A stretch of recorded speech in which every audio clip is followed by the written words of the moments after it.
how to play and win. So really, strategy is about deciding where you play, what is the game you're playing, and how you're going to win it. And there's a new way that I'm thinking about it, and so that's what I want to share with you in this talk. So the reality that we'll all live in is that the competition is nuts. It's just ridiculous how many companies there are. In SaaS, there's 50 times more competition than there was 10 years ago. The same is with e-commerce, agencies, and so on. Like, the competition is nuts. And it's because the technological barriers of entry have come down. The knowledge is widely available. There's more money in the markets than ever before. So all these things have made it very easy to start a business and to build a business. And so they have done so. And you've seen this slide 100 times, I'm sure, but like, it's just insane how many direct competitors there are for all of us, direct and indirect. If you look at some of the bigger software categories like CRM, like G2 lists like 400 something. Email marketing is another like 380 tools for email marketing. So how are you going to win?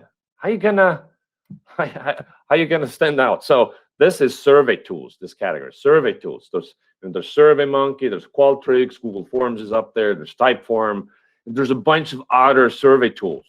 So how are these other survey tools that are not the category leaders?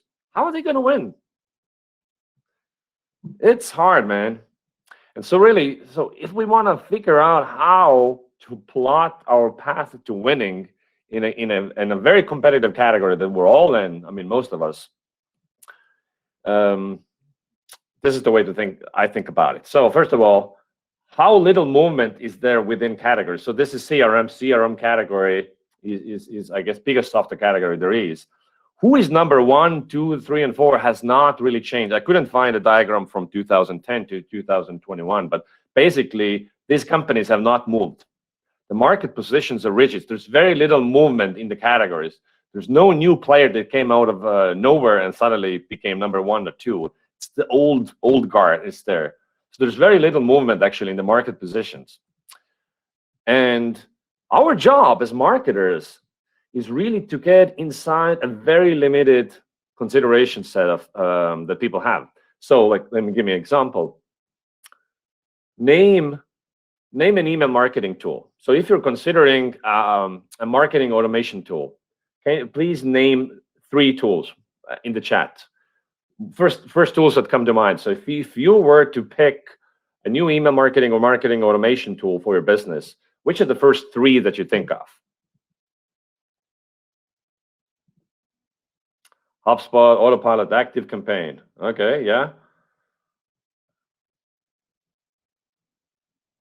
MailChimp, Klaviyo. Kevin here is a enterprise guy, I think.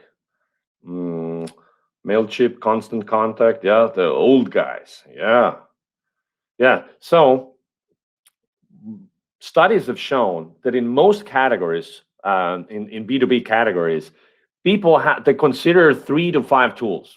So if I'm considering a new CRM, new marketing automation tool, something like that, you don't really look past the 3 to 5 tools. And usually we have a strong number 1 in our mind.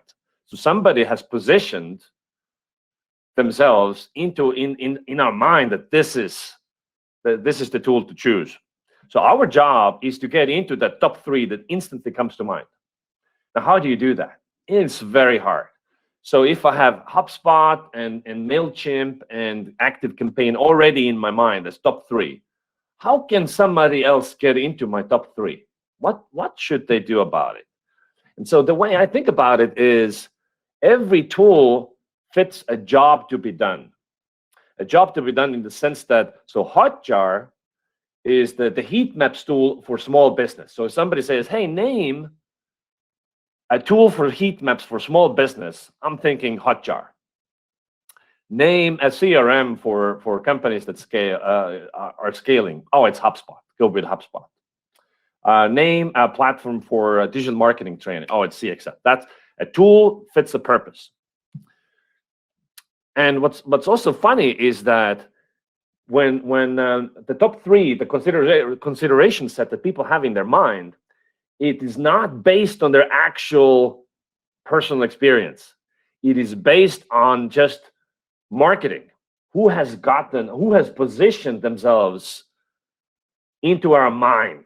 So what I see on Twitter all the time is like people recommend Optimizely as an A/B testing tool. The person recommending it is some, freelance copywriter who has never used Optimizely because it's cost 150,000 a year. They think it's just an A/B testing tool, and they recommend it to other freelancers. Another small-time freelancer asks, "Hey, recommend me an A/B testing tool, Optimizely," because Optimizely has done great fucking marketing. It's the same thing. I see people recommending Winter on Twitter and LinkedIn for message testing, which is great for me, but I know who's an actual customer or not, and I see people who've never used it recommend it because I have positioned Winter. The job to be done is for message testing.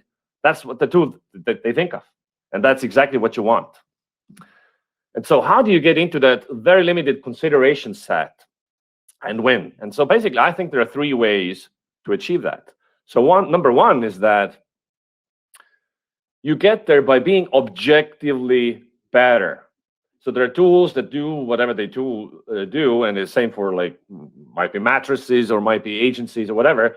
So if somebody is like doing innovation, they're objectively better.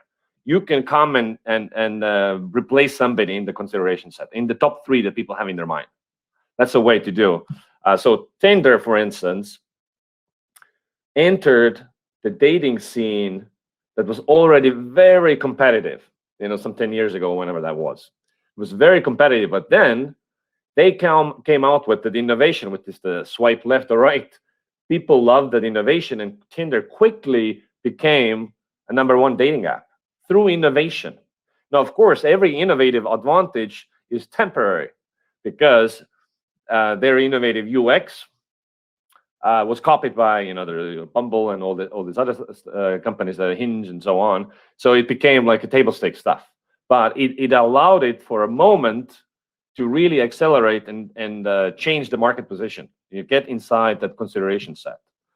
The second way, how you get into a consideration set, is by out-marketing the competition, and really it's about outspending the competition.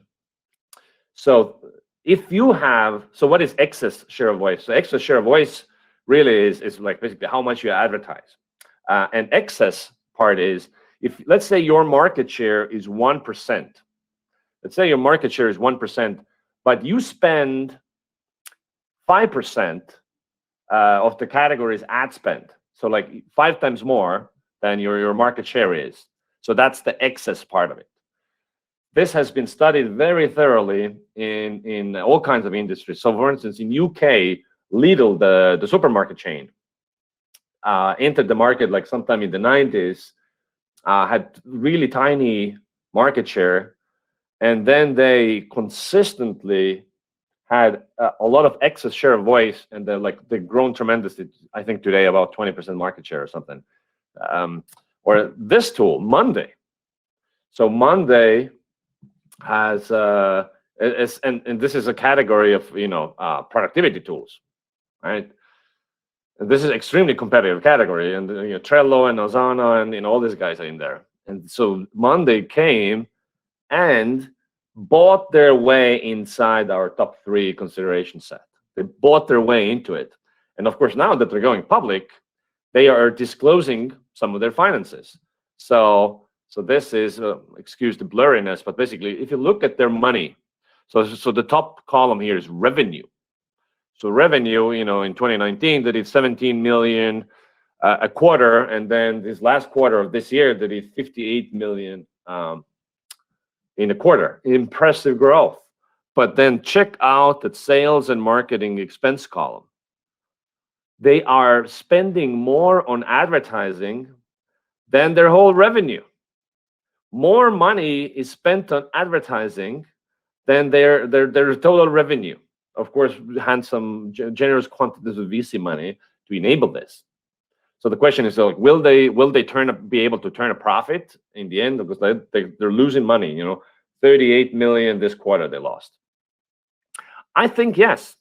I think because once you get to the top of a giant category that they're in, the benefits are enormous.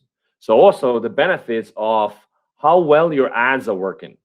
So if you study what makes ads work, the most influential part that basically adds 18 times effectiveness boost to your advertising is that you're a big, well-known brand. You're a big, well-known brand. The second thing is like in B2B, number one way anybody makes money is word of mouth. Right? And so that's who's number one for job to be done in my mind for a use case for a certain market segment. If you get into that considerations set in a huge category like productivity tools, task management, I think the long-term 10-year perspective is just insane. And the third way you get into that limited consideration set is taking a fundamentally differentiated position in that category that you're in. Especially, of course, if you're the category king, you don't care about this. But if you are not the category king, you need to be different. And by different, I mean a reason to choose you over somebody else. It's very hard to be innovative and objectively better. If you can, that's the way to win. But most companies really cannot. Most companies, what they can do is they can be different. So the founder and CEO of Drift, David Cancel, said in 2017, I think, so that's like 4 years ago, that product-based differentiation is going away. Act accordingly, and they have.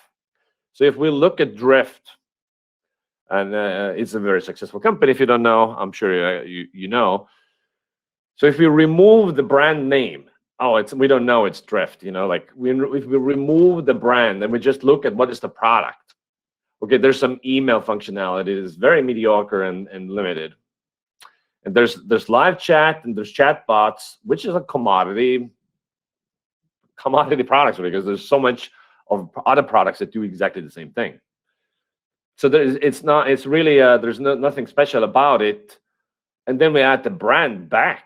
And now it's like, oh my God, yes, wow, Drift, conversational sales, conversational marketing, all that stuff. So what they've done really is they have taken a fundamentally differentiated position in the market against Intercom and these other tools that are doing similar things on the market. And that's something that all of us can do, is to take a differentiated position in the market. And that's how you can get into that consideration set. So you basically if in my head, in the email marketing category, for instance, there's there's Klaviyo and there's HubSpot and then the Active Campaign on my top 3. So how do you get in there? You buy your way in there, or you create a new job to be done category in somebody's mind. Like, who is it for? So if I say I recommend email marketing tools, maybe Klaviyo is my number 1 recommendation. Well, actually, probably the job to be done there is email for e-commerce. Klaviyo would be number 1. And they also the category king there, obviously. And so in order to get into somebody's mind, you create a new context for your product. So this guy, ConvertKit. So this is a tool in the email marketing category, a bootstrapped company. So they haven't bought their way into anybody's mind. And I think they're like doing 28 million ARR or something. And really, the new job to be done here, how they're positioning themselves, is this email marketing for creators, bands and bloggers and writers and actors and people who are making stuff. And so if not somebody asks, I recommend, hey, I'm a blogger, I'm a writer, which email marketing tool should I use? Oh, well, that's what ConvertKit is for. Also, like objectively, ConvertKit is not a superior product. In fact, the feature set is very limited compared to, say, Active Campaign. But they can get into somebody's consideration set by changing the context. The job to be done here is different. And hence, they can now win against Active Campaign. Of course, all of this hinges on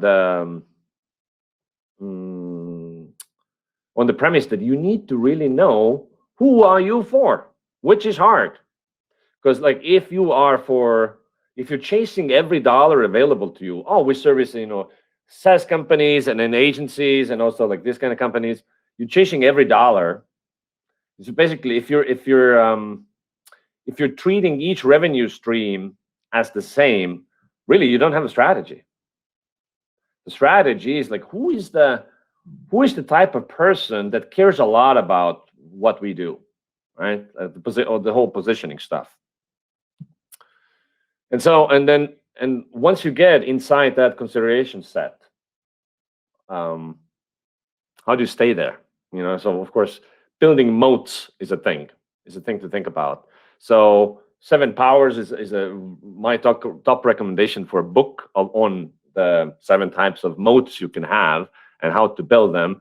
And some of them are not accessible to everybody, like network effects and so on and so forth. But most of us can actually compete on brand. And so really, if you think about it, so leaving the money part aside, you need to decide whether you're competing on innovation and being objectively better. And I personally believe that you need to be objectively better for a slice of the market, a certain type for a certain use case, for a certain type of customer. You need to be objectively better to win, especially in B2B, where it's a considered purchase. There's meetings, they're evaluating. The buyer on the inside, it needs to show and make like an objective case that you are better, right? And so you can't be a better CRM than Salesforce, but if you focus on a certain type of customer looking to make a certain kind of progress, you can win against Salesforce. But really, most of us, 90% or more, we're actually competing on brand, and brand is a moat. It's one of the best moats you can have, and it's available to all of us to focus on building brand, our story, our messaging, our positioning, so people buy you because of who you are. So think about like Nike versus Adidas. Why choose like one product versus another? The products are identical. They both make good quality product, and you don't choose a product based on its product attributes. You only choose it based on the brand, or it might be a price issue, right? Or like in the case of Patagonia, does it make objectively better outdoor clothing? I don't think so. It's good, but is it objectively better? I don't know. I think not. I think there's a lot of great brands out there, but really you buy Patagonia because of the brand. And the brand is, what does it say about me when I buy you? So if I buy Patagonia, that says that I care about the nature and sustainability and things like that. I'm signaling something. So when people buy you, what are they signaling? What are they buying into? What does it say about them? And if it's not clear, that means that you really haven't worked on your brand enough. And so let's take a look at Tesla here. So Tesla makes cars. So used to be a category of one innovator, electric cars, which is Tesla. Now there are already more cars, electric cars available. Tesla's still leading in terms of innovation, having better range, better AI tech, all the stuff. But like, give it another 3 to 5 years. My prediction is that because every single car maker is making electric cars now, they're going to catch up, and the Tesla's innovation advantage will cease to exist. And really, you start buying Tesla because of its brand, what it stands for, their mission of like accelerating humankind's adoption of renewable energy and all that stuff, right? So you buy Tesla because of that, and other factors. But like, I think the objective advantage will cease to exist. And so if we want to win on brand and messaging, how do you do that? So really, like the brand strategy, you just need to figure out what your brand is all about, and like your identity as a company. But then it's the communication part of it, which is the messaging. So like, this is what we are about, and then you have to communicate it in your your ads, your website, all these things. And that's often where really great, smart brand strategy goes to die. Like in the boardroom, oh yeah, our email marketing tool is this and this and this, and we serve this kind of customer. And then on their website, they say, we send professional looking emails with our tool, which is like, and so really to win on messaging, you need to know what is it that these people want and how does it land on these people, what you're saying. Like, are they leaning in like, yes, tell me more? Are they like rolling their eyes? Like, I don't care about this. This is boring. This is table stakes. You need to know that stuff. You know, that if you realize that you are actually in the business of competing on brand and story, and you are not measuring it, it's pretty nuts. So imagine, so copy and messaging is like one of these last territories where we most people use opinions. And imagine if we would do that on ad spend. Like we can't see who's clicking on an ad, like how if our ads are getting clicks and if the traffic is converting. And we would just have opinions. I think this ad is working. I like it.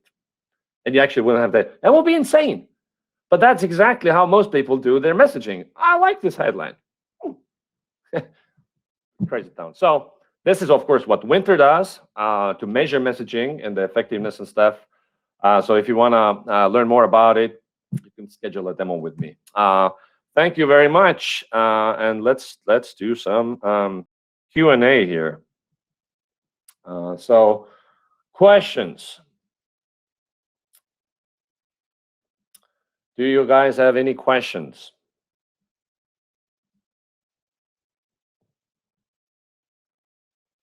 No questions?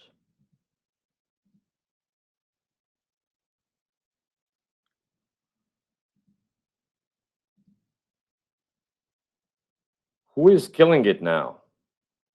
Can you be more specific, Thomas?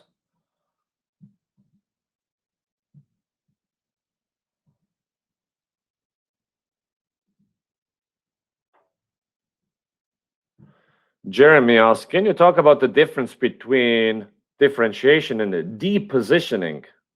I'm not really sure what is depositioning. That's not a term that I am familiar with.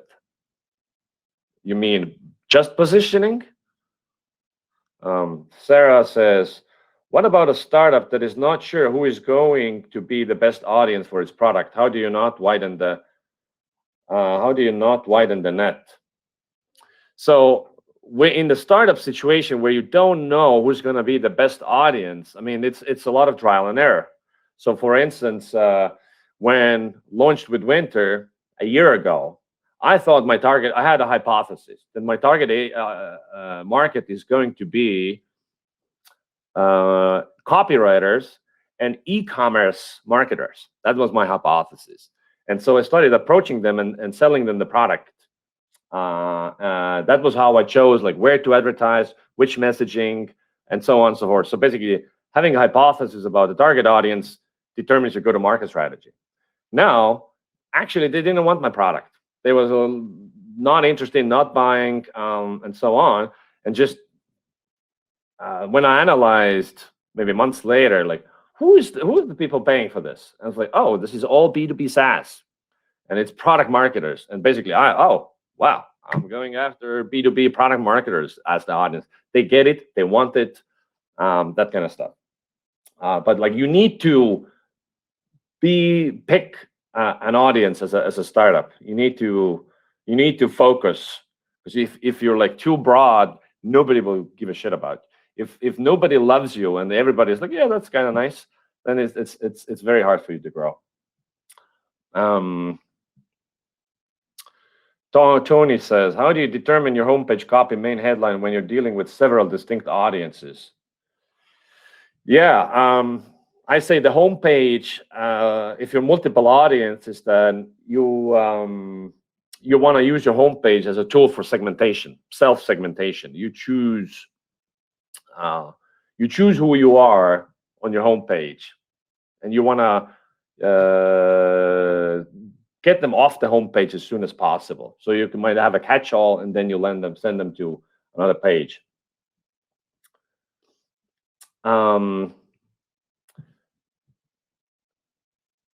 Chase is saying, with SaaS companies being built around a product, is there a difference between a company marketing or product strategy, or is it always one and the same?